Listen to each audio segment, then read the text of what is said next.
SAR பற்றியான update செய்திகளை எல்லாம் பார்த்துட்டு இருக்கோம். இன்னைக்கு வந்து பாத்தீங்கன்னா இந்த டிசம்பர் மாச கடைசியில இருக்குல்ல 15ஆம் தேதிக்கு அப்புறம் வரக்கூடிய சில முக்கியமான மாற்றங்களை பார்க்க போறோம். இந்த நியூ இயர்க்காகவும் இந்த டிசம்பர் எண்டுக்காகவும் நிறைய வந்து பாத்தீங்கன்னா கவர்மெண்ட் வந்து கொண்டு வந்திருக்காங்க. அது எல்லாமே நமக்கு தேவையுள்ளதா இருக்குது. எஸ்ஏஆர் பத்தியும் சரி, அதே மாதிரி ஆதார் கார்டு, ஓட்டர் ஐடி, அதுக்கப்புறம் பேன் கார்டு, இன்னும் ரேஷன் சொல்லிட்டு நிறைய விஷயத்துல மாற்றம் கொண்டு வந்திருக்காங்க.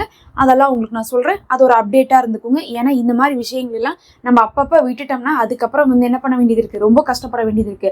முதல் விஷயம் எஸ்ஐஆர்ல ஆரம்பிச்சலாம். எஸ்ஐஆருடைய இந்த வரைவு வாக்காளர் பட்டியல் வந்து 16ஆம் தேதி வருகிறது. 16ஆம் தேதி வந்ததுக்கு பிறகு அடுத்து ஒரு மாசம், அதாவது இந்த 16 டிசம்பர் 16ல இருந்து ஜனவரி 15 பொங்கல் வரை என்ன பண்றாங்கன்னா உங்களுக்கு மாற்றம் செய்யக்கூடிய நாட்களாக வந்து அறிவிச்சிருக்காங்க. மாற்றம்னா என்னன்னா, யாருடைய ஆதார் கார்டோ இல்ல வந்து ஓட்டர் ஐடி கார்டுலயோ ஏதாவது மிஸ்டேக் இருக்குது, பெயர்லாம் மாற்றணும், அதில் வந்து எழுத்துல வந்து பிழை இருக்குது, அதுக்கப்புறம் வந்து பார்த்தீங்கன்னா என்னுடைய பேரோட சேர்ந்து எங்கள் அப்பா பேரையும் சேர்த்து எழுதிட்டாங்க, ஆனால் என்னுடைய பேர் வந்து தனியாக தான் வரும், இப்படிலாம் வராது அப்படிங்கிறவங்களோ, இல்லை அட்ரஸ் மாறி இருக்குது, ஃபோன் நம்பர் மாறி இருக்குது, அன்னைக்கு நான் அந்த ஃபோன் நம்பர் கொடுத்தேன் ஆனால் இன்னைக்கு அந்த ஃபோன் நம்பர் வந்து ஆக்டிவாக இல்லை, நான் இப்போ நியூ நம்பர் மாற்றிட்டேன் அப்படிங்கிறவங்களாம் என்ன பண்ணோம், இந்த ஒரு மாதத்துக்குள்ளே சேஞ்சஸ் பண்ணிக்கோங்க. நம்ம ஏன் ஆதார் கார்டையும் சேர்த்து சொல்கிறோம்னு பார்த்தீங்கன்னா, இந்த ஒரு மாதம் ஓட்டர் ஐடிக்கு தான் வந்து டைம் கொடுத்துருக்காங்க. ஆனால் ஆதார் கார்டையும் சொல்கிறதுக்கு காரணம் என்னன்னு பார்த்தீங்கன்னா, எல்லாமே ஆதார் கார்டோட லிங்க் பண்ணுறனால ஆதார் கார்டில் இருக்கிற மாதிரி தான் ஓட்டர் ஐடியில் வரணும் அப்படின்னு சொல்லி இருக்கிறனால ஆதார் கார்டுலேயே நீங்கள் தப்பாக வச்சுருந்தா அந்த தப்பாக இருக்கிற மாதிரியே ஓட்டர் ஐடியில் கொடுக்க வேண்டியதாக போயிடும். அதனால நீங்கள் ஆதாரையும் மாற்ற வேண்டியது இருக்கும். இந்த ஒரு மாசத்துல வந்து பாத்தீங்கன்னா இந்த வரைவு வாக்காளர் பட்டியல் வந்தாலுமே உடனே நமக்கு என்ன வராதுன்னு பாத்தீங்கன்னா இறுதி பட்டியல் வராது. இறுதி பட்டியல் பிப்ரவரியில தான் வரப்போகுது. அதனால வந்து பாத்தீங்கன்னா உங்களுக்கு ஜனவரி 15க்கு அப்புறம் பொங்கலுக்கு அப்புறம் தான் வந்து ஆவணங்கள்லாம் வாங்க போறாங்க. அது வரை அதுக்கு முன்னாடி ஒரு மாசம் இருக்கு பாருங்க. பொங்கலுக்கு அப்புறம் ஆவணம்னா பொங்கலுக்கு முன்னாடி சேஞ்சஸ்க்கு வந்து டைம் கொடுத்துருக்காங்க. அதனால யாரெல்லாம் வந்து இந்த தடவை ஃபார்மை ஃபில் பண்ணி கொடுத்தீங்களோ, இல்லை இன்னும் ஃபார்மே நான் ஃபில் பண்ணல, இனிமேல் தான் நான் வந்து பார்த்தா ஓட்டுக்கே அப்ளை பண்ண போறேன் அப்படிங்கிறவங்களோ யாராக இருந்தாலும் இந்த ஒரு மாசத்துல புதுசாக வந்து ஓட்டர் ஐடி அப்ளை பண்ணிக்கோங்க. அதுக்கப்புறம் யாருடைய பேர் லிஸ்ட்ல இல்லையோ அவங்களும் புதுசாக வந்து ஓட்டர் ஐடி அப்ளை பண்ணிக்கோங்க. இல்லை என்னுடைய பேர் வந்து வரைவு வாக்காளர் பட்டியலில் இருக்கு, ஆனாலும் என்னுடைய ஓட்டர் ஐடியில் நிறைய மிஸ்டேக் இருக்குன்னா அந்த மிஸ்டேக்கை சேஞ்சஸ் பண்ணிக்கோங்க. சிலர் கேட்குறாங்க 2002 பேர்லாம் தப்பு தப்பா இருக்கே, அதை வந்து ஏதாவது பண்ணுமான்னு கேட்குறாங்க. அது தேவையில்லை. 2002 பற்றி பேச்சே இல்லை. இப்போ இருக்கக்கூடிய கார்டில் இருக்கக்கூடிய நம்பரு, அட்ரஸ், பேர் இதுதான் முக்கியம். அப்புறம் ஆதார் கார்டில் வந்து பார்த்தீங்கன்னா ஃபோன் நம்பர் கொடுக்காம இருந்தீங்கன்னா அதையும் கொடுத்துக்கோங்க. ஏன்னா ஆதார் கார்டில் ஃபோன் நம்பர் கொடுத்து வச்சாதான் நம்ம வந்து ஓட்டர் இதை வந்து ஏதாவது அப்டேட் பண்ண முடியும்னா ஆன்லைன்லேயே பார்க்க முடியும். அதெல்லாமே இப்போ நான் சொல்லக்கூடியது எல்லாமே இந்த ஒரு மாதத்தில் பண்ணிக்கோங்க. டிசம்பர் 15லேருந்து ஜனவரி 15க்குள்ளே பண்ணிக்கோங்க. இந்த ஒரு மாதத்தில் பண்ணும்போது உங்களுக்கு ஈஸியாக இருக்கும். ஆன்லைன்லேயே பண்ணிக்கலாம். நியூ ஃபார்ம் எப்படி பண்ணுறது, புதுசாக எப்படி ஓட்டர் ஐடிக்கு அப்ளை பண்ணுறதுன்னு கூட நம்ம நேற்று வீடியோ போட்டிருந்தோம். எல்லாமே கிளியராக வந்து பார்த்தீங்கன்னா அவங்க வந்து சொல்லிட்டு தான் வராங்க தேர்தல் ஆணையத்துலேருந்து. அதனால் இந்த ஒரு மாதம் எல்லா அப்டேஷனையுமே வந்து முடிச்சு வச்சுக்கோங்க. முக்கியமாக வந்து பேரை வந்து மேட்ச் பண்ணி வச்சுக்கோங்க. பேர் மேட்ச் ஆகாமல் ஒன்றுமே பண்ண முடியாது. ஆதார் கார்டுலேயோ ஓட்டர் ஐடி கார்டுலையோ அதை மேட்ச் பண்ணி வச்சுக்கோங்க. ஏன்னா ஓட்டர் ஐடியை கடைசியாக கொண்டு போய் ஆதாரில் லிங்க் பண்ணிடுவாங்க இந்த பிப்ரவரிக்கு அப்புறம். அப்போ வந்து பார்த்தீங்கன்னா நமக்கு ரொம்ப சிரமமாக போயிடும். இப்போ பண்ணிக்கோங்க. அடுத்து ரெண்டாவது விஷயம் என்ன சொல்லியிருக்காங்கன்னா, இது வந்து ஓட்டர் ஐடிக்காக நம்ம சொன்னோம். அடுத்தது ஆதாரை அப்டேட் பண்ணுறதுக்கு இப்போவே ஆப்பை வந்து ரிலீஸ் பண்ணிட்டாங்க. அந்த ஆப்பில் வந்து இன்னைக்கு போய் பார்த்தபோது இந்த மாத கடைசி வரையும் வந்து ஃபோன் நம்பர் மாற்றிக்கலாம் அப்படிங்கிறத மட்டும் கொடுத்துருக்காங்க. மிச்சது இந்த நேமும் அட்ரஸும் மாற்றிக்கிறது வந்து ஜனவரிக்கு அப்புறம் வந்து கொடுப்பாங்களாமா. அந்த ஆப்பில் போய் வந்து பண்ணிக்கலாம். ஆதார் அப்டேஷனுக்கும் இப்போ ஆப் வந்துருச்சு. அதனால் நீங்கள் செலவு பண்ண தேவையில்லை, அலைய தேவையில்லை. சும்மா ஒரு 2-3 ப்ரொசீஜர் தான் இருக்கும். உங்கள் ஆதார் கார்டு டைப் பண்ணணும், ஓடிபி வாங்கணும், அந்த மாதிரி தான் இருக்கும். அதனால வந்து ஈஸியாக நீங்கள் பண்ணிக்கலாம். அப்போ வந்து ஆதார் கார்டு அப்டேஷனையும் வீட்டிலே பண்ணிக்கலாம்.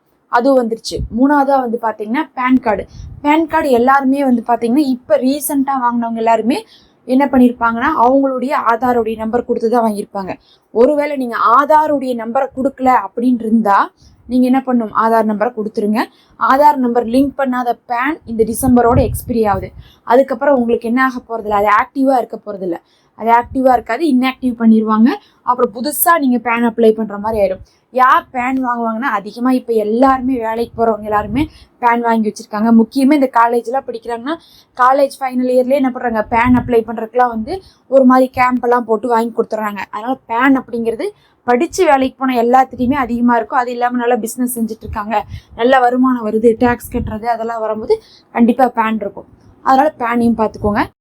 அடுத்தது வந்து பார்த்தீங்கன்னா நான்காவதாக வந்து எஸ்ஐஆருக்கு அந்த ஆவணம் கொடுக்கறதுக்கு நமக்கு நிறைய ஆப்ஷன் இருக்குது. 13 ஆப்ஷன் இருக்குது. அந்த 13 ஆப்ஷனில் ஒரு ஆப்ஷன் என்னென்னு பார்த்தீங்கன்னா நமக்கு வந்து நம்மளுடைய பாஸ்போர்ட்டை கொடுத்துக்கலாம் ஆவணமாக.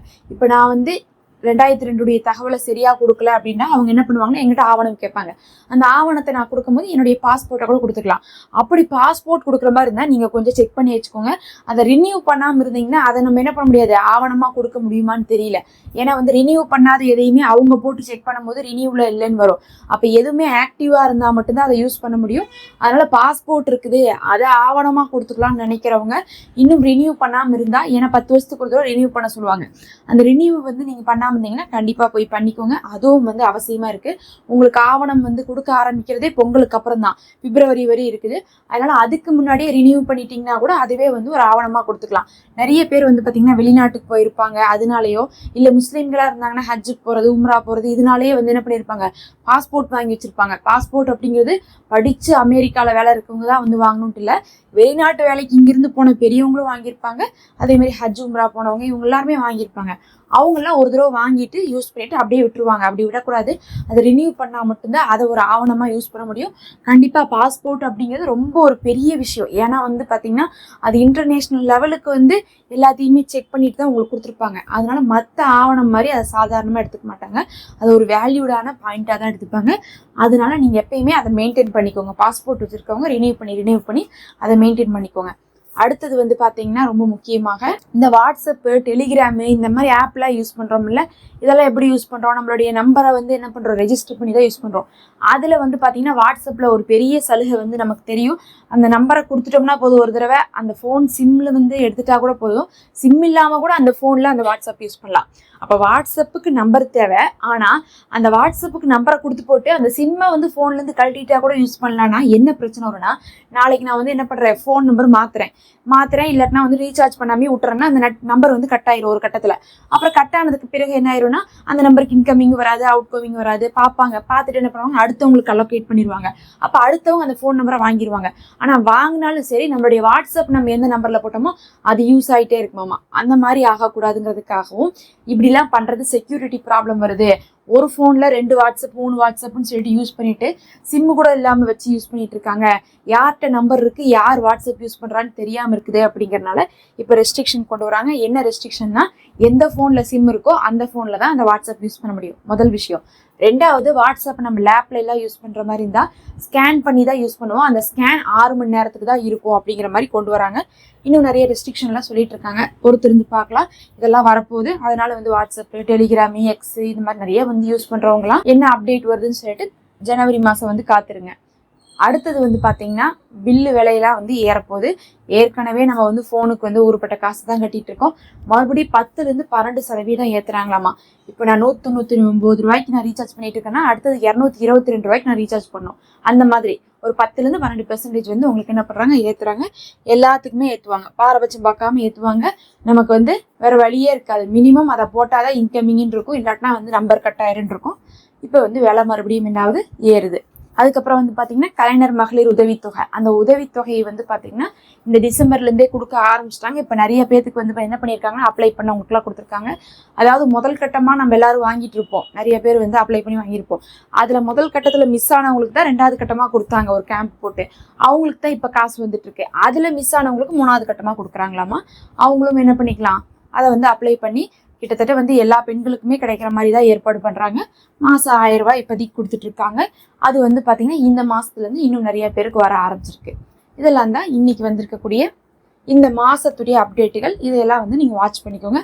தொடர்ந்து அப்டேட்டுகளை போட்டுட்ருக்குறோம், அதனால் சப்ஸ்கிரைப் பண்ணி வச்சுக்கோங்க, நோட்டிஃபிகேஷனை கிளிக் பண்ணி வச்சுக்கோங்க, ஒரு லைக் கொடுத்துக்கோங்க. அதே மாதிரி நம்மளுடைய வீடியோலாம் உங்களுக்கு யூஸ்ஃபுல்லாக இருந்தால் நம்ம சேனலில் வந்து ஜாயின் பட்டன் இருக்குது, மெம்பர்ஷிப்பில் ஜாயின் பண்ணிக்கோங்க. அது எங்களுக்கு ரொம்பவே வந்து ஹெல்ப்ஃபுல்லாக இருக்கும். Thank you so much.